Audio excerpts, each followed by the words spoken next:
Let's take the very first question. It looks a very easy question. Here the parallelogram is given to us and we need to find the angle x, right?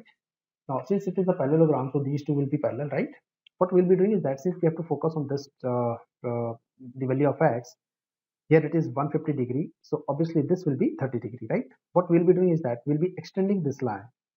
If we extend this line, let us assume that this is meeting here and that point is say A, correct? Say this point is O. Now, if you observe that this, if I extended this line, this angle is 30 degree, so would be this angle. Why so? Because these two are parallel lines. So between two parallel lines, if I draw a transversal, then these two angles are equal, alternate interior angles. Now we'll just focus on this triangle, wherein one angle is 20, this is 30, right? And one side is extended. So we can say that this is an exterior angle to this triangle. And we know that the exterior angle is nothing but sum of the two interior angles, which comes out to be 50 degree. So the value of x is 50 and 50 becomes the answer. Now in this question here it says that the diagonals of the kites are given in this ratio and the area of the kite is also given. We need to find the sum of the diagonals. So let us assume that the diagonals are x and 3x. Now we know that in a kite the diagonal they bisect, the larger diagonal bisect the smaller diagonal at 90 degree, right? So important thing here is that the angle between the diagonals is always 90 degree, right? So if I draw a kite like this, so this is a kite, then this is one of the diagonal, this is the another diagonal.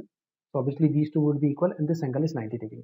So if say this is d1 and the other one is d2, then the area of the quadrilateral is half d1 d2 sine theta, where sine of 90 becomes 1. So this itself becomes the finding the area of the kite. So we can say that half of x into 3 of x, this should be equal to 54, correct?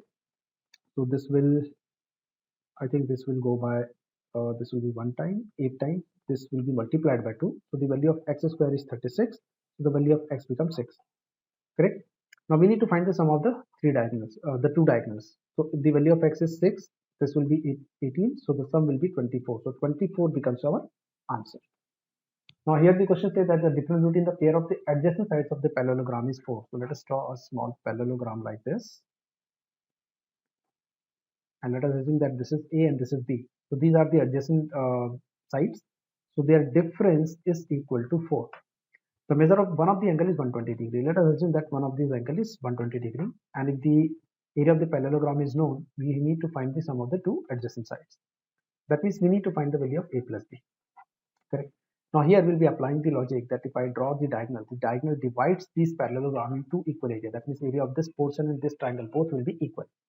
At the same time, we can apply the formula for finding the area of the triangle wherein the two sides are given and the including angle is known, and that is half of AB sine of 120 degree. So this will be the angle, this will be the area for this triangle, and this triangle will have the same area. So effectively we can say that if I remove this half, this becomes the area of the parallelogram, right? And this, as per the question, is 30 root of 3. So AB sine 120 degree is nothing but root 3 by 2, and this is equal to 30 root of 3. So this will go out. The value of AB is equal to 60. AB is known as 60, A minus B is 40. Clearly, if I just break this, we can write it as 6 into 10, correct? If I take the value of A to be 10 and the value of B to be 6, then we can clearly see that this also satisfies. That means we have identified that the value of A is 10 and the value of B is 6. So the sum of the two adjacent sides, that is A plus B, would be equal to 16, and that becomes the answer. Now here very important question. Here we say that the quadrilateral is inscribed in a circle. That means it's a cyclic quadrilateral and the lengths are given. So we need to find the area. We will directly apply the formula for finding the area of cyclic quadrilateral. And that formula is under root of s minus a into s minus b into s minus c into s minus d. Right, where s is the same perimeter. So if I calculate the same perimeter, it will be 10 plus 6 plus 4 plus 8. This divided by 2. So this is 16 plus 4 is 20 plus it is 28 divided by 2 will be equal to 40, right? So the area would be equal to under root of s is 14 minus 10. Here it would be 14 minus 6. Here it would be 14 minus 4. And here it would be 14 minus 8, right? Because the sides A, B, C, D are nothing but the sides of the cyclic quadrilateral. So again, this is 4. This is 8. This is into 6, right? So we can say this is 2 square So we can take out 2 outside. Let us take that, what all thing we can take.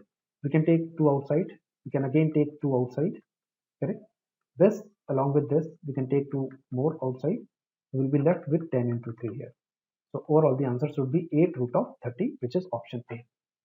Now in the question number 5, here it says that a rectangle and a square have the same area and the length of the square diagonal is this much. Now if the length of the diagonal of the square is given, then we can say that the length of the side would be 6, right? Because if the length is 8, then the diagonal is a root of 2. Now if the length of the base of the rectangle is 1/4 the length of the height of the rectangle, then what is the perimeter of the rectangle? So it says that this rectangle is something like this, wherein this is a, this is 4 of a, correct? So the perimeter would be what? A plus 4a plus a plus 4a, which is equal to what? 10 of a. So somehow we have to get the value of a. Now the area of this rectangle is what? A into 4 of a. This is equal to the area of the square whose side is 6. So that is equal to 36. So a square is what? 9, or the value of a is 3. Correct? Putting the value a here, we'll be getting the answer to be 10 into 3, which comes out to be 30. So option B becomes the right answer. Now in question number 6, here it says that a square with side length 5 is double and then double again. What is the ratio of the area? This is a very easy question. Assuming that the side of the square is a, then if it is double, then the side would be 2 of a, and again if it is double, then the side would be 4 of a. We know that the area would be what? A square. Here the area, if the side is 2a, then it would be 2a whole square. Here again it would be 16a square. We have to find the ratio of these two, which is clearly 16:1. So option D becomes the right answer. Now in this question, everything is given to us. We have to find what is the value of x. Now clearly, if you see, then NATL, this is a cyclic quadrilateral. One of the side is extended. So we know that by rule, this angle should be equal to this angle. It is quite easy to prove also. In a cyclic quadrilateral, we know that this angle, suppose this is angle alpha and this angle is say beta, then sum of the opposite angle is always 180 degrees. That happens only in cyclic quadrilateral.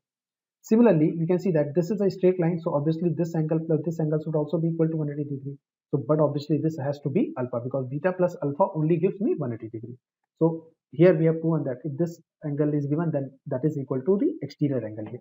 So clearly 6x plus 30 should be equal to 2x plus 50. So 4 of x is equal to 20, or the value of x is 5. This is the answer. Now in this question, we have been given a square. The arrangement we can see here, right? SE is the tangent. We need to find the area of the square. This length is 4, right? So let us assume that this is the center of the circle. In that case, if we join this, then this will be the radius. Assuming that the radius is r. Again, joining this would also be the radius. Joining this much length would be r minus 4. The reason being, this length is given us to be 4, correct? So from center to the circumference, the value has to be r. This much portion is 4, so this has to be r minus 4. Obviously, this will be 90 degrees, correct? Now, one more thing which is important here is that if you look at this much length, this is nothing but equal to the side of the square, which is 2r minus 4, right? That is also equal to qr, and we know that because of symmetry, this would be the midpoint. So this portion, only this much portion, we can say will be half of it, which is nothing but r minus 2. So this value is r minus 2, right? Now in this triangle, we'll be applying Pythagoras theorem. So it will be r square is equal to r minus 2 whole square plus r minus 4 whole square, correct? So it will be r square minus 4r plus of 4 plus of r square minus 8 of r plus of 16. R square will get cancelled out. We are left with r square minus 12 of r plus of 20 is equal to 0. On solving, we'll be getting the value of r to be 10 or 2. Clearly, we can ignore 2 because this radius has to be greater than this value 4. So we'll be retaining the value of r to be 10. In that case, the side of the square would be what? 2r minus 4, correct? So it will be what? 2 into 10 minus 4, which comes out to be 16. We need to find the area of the square. So obviously it will be 16 square, which comes out to 256, and that becomes our answer.